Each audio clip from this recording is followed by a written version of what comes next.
अस्सलाम वालेकुम वरहमतुल्लाहि वबरकातुह।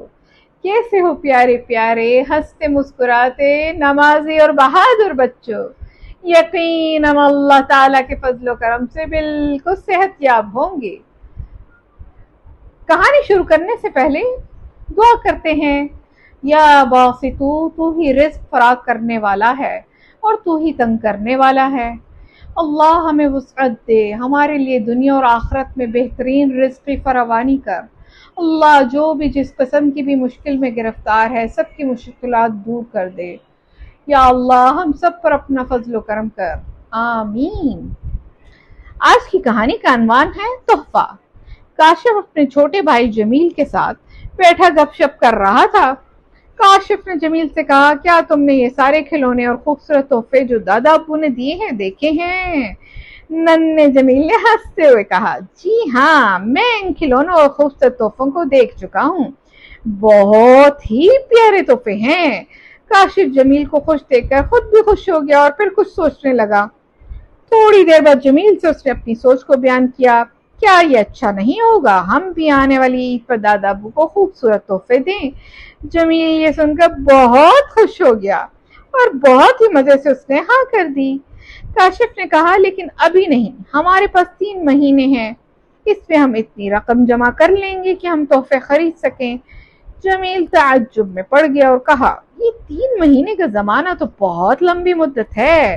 काशिफ ने कहा, इसलिए कि ईद 3 महीने बाद है और हम चाहते हैं कि खूबसूरत कीमती तोहफा ईद पर दें। जमील ने सुनकर हाँ कर दिया और कहा, इंशाअल्लाह ताला कल से हम अपनी जेब खर्च का एक हिस्सा जमा शुरू कर देंगे। दूसरे दिन दोनों भाइयों ने रकम जमा करना शुरू कर दी। होते होते 2.5 महीना गुजर गया तो काशिफ ने सोचा कि अब रकम काफी हो गई होगी, इससे कीमती तोहफा जरूर आ जाएगा। ये सोचकर कमरे में रखे गल्ले में से पैसे निकालने चाहे तो ये क्या, वो हैरान हो गया क्योंकि गल्ला बिल्कुल खाली था। वो समझ गया कि रकम जमील ने ले ली होगी। उसने जमील को बुलाया। जमील आया और सूरत हाल देखकर उसका रंग उड़ गया, कुछ भी ना कह सका। काशिफ का शक यकीन में बदल गया। उसने जमील से पूछा, रकम कहाँ गई भैया? जमील ने शर्मिंदा होकर इकरार करते हुए कहा, मुझे अफसोस है कि मैंने इस रकम से साइकिल खरीद ली है। मुझे पड़ोसी लड़के उमैर ने गुस्सा दिलाया था क्योंकि उसने मेरी पुरानी साइकिल का मजाक उड़ाया था, इसलिए मैंने नई साइकिल खरीद ली। काशिफ ने कहा, अब दादा अब्बू के तोहफे का क्या करें? क्या तुम्हारी साइकिल तोहफे में दे दें?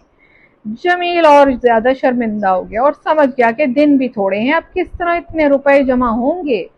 कुछ देर सोचकर जमील घर से निकल गया और काशिफ परेशान हो गया कि अब क्या करें।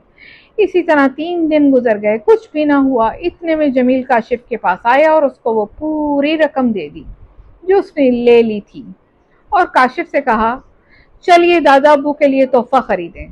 काशिफ हंस पड़ा और इन रुपयों को देखकर कहने लगा, क्या साइकिल रुपयों में तब्दील हो गई?